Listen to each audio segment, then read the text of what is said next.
Welcome students. So in this class we are going to study about cloning vectors.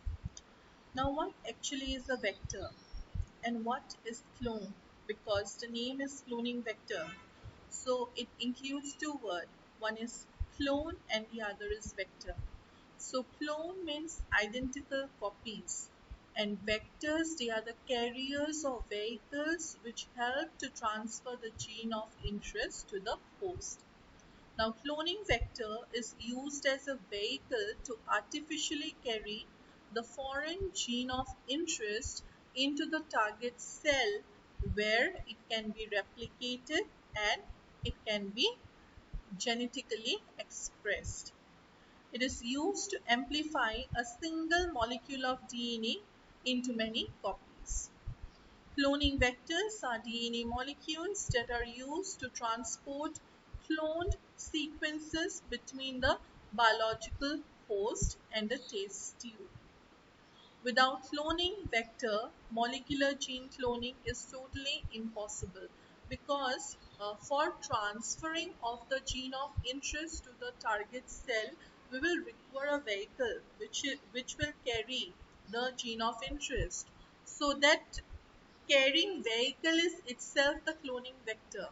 So without cloning vector, your gene cloning or genetic engineering gene transfer method, apart from the apart from the direct method of gene transfer, it will be invalid.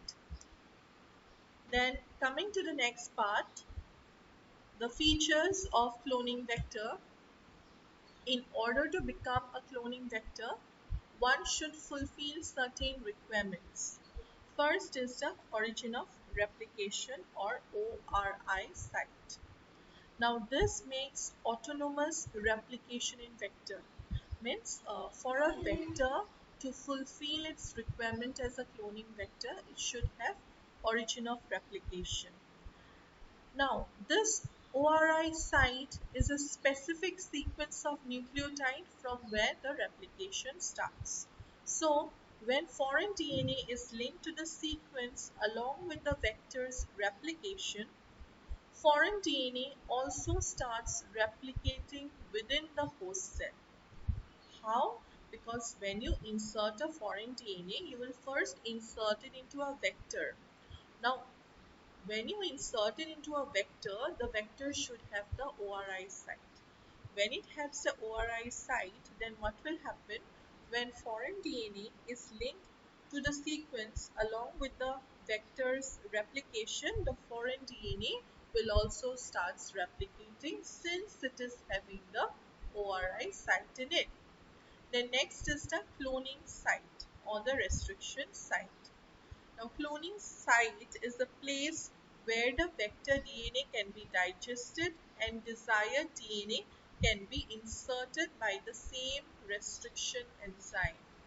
Now, in order to insert your desired gene of interest in the plasmid vector, the that place needs to be sorted where you want to insert it. So in that vector, wherever you want to insert the gene of interest, that side needs to be clear. So that is done by digestion. And who helps in digestion? Restriction enzyme.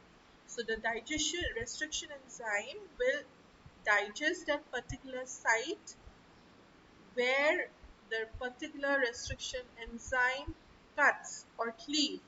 That will be the restriction site of that particular restriction enzyme. And after it cuts, the particular gene of interest will be inserted in that site and will be ligated with the help of DNA ligase enzyme. So in other words, we can say that cloning site is the point of entry or analysis for genetic engineering work. And vectors, they don't have only one restriction site. In a particular vector, you will find many restriction sites. So those restriction sites are known as multiple cloning sites, which have up to more than 20 restriction sites in a particular uh, your plasmid vector. Like suppose this is a vector Now in this we are having ORI site. Then there are some selectable marker genes also, like ampicillin resistant, tetracycline resistant, streptomycin resistant. Then this is the multiple cloning site, which is having sites for different kinds of restriction enzymes. So all these restriction enzymes are having cleavage site in this area, and they can come and cleave this site, and the gene of interest can be inserted in this area. Then the next should be selectable marker. So selectable marker is a gene that confers resistance to particular antibiotics or selective agent that would normally kill the host cell or prevents its growth. So due to presence of selectable marker, the why the selectable marker? Because it is having a gene. And what gene? Suppose a particular antibiotic gene. So due to presence of a particular antibiotic gene in the plasmid, the plasmid is resistant to that antibiotic. So it will not be killed in the host cell where you insert the plasmid having that particular antibiotic in the medium. It won't be killed because it is having that particular resistant property to that particular antibiotic. So the cloning vector contains a selectable marker which confers on the host an ability to survive and proliferate in a selective growth medium containing the particular antibiotics. Then comes reporter gene or marker genes. Now what are reporter genes? They will report whatever gene has been inserted, it will show the activity. How? Suppose you have transformed a bacterial cell with the help of a plasmid vector carrying a gene of interest. Now, after a while in the Petri plate where you have transformed the one of the bacterial cell, after a while, the bacteria will multiply along with the transformed cell. The non-transformed cell will be also there. So how you are going to differentiate it? So for the differentiation, we go for reporter gene, which will help in expression and by which we can screen and identify the successful clones from it. So generally we go for blue-white screening methods where the white color are the recombinant ones and the blue color are the non-recombinant ones. And like this you can screen.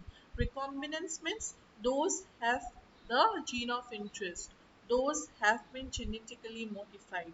And non-recombinants are those are not been transformed, means they are the non-transformants. Now, if diagrammatically we can show the gene cloning process of a vector, then suppose this is a bacterial cell, E. coli, and this are the bacterial chromosome, and this is the plasmid. So from this bacterial cell, we are going to isolate the plasmid. Then the plasmid we are going to cut with the help of a restriction enzyme. Now, from the desired target cell, we are going to select and isolate the DNA, then cut the gene of interest, and then we insert the gene of interest, the targeted fragment with the plasmid vector. Then DNA ligase is used to join or seal the ends of the your gene of interest and the plasmid DNA.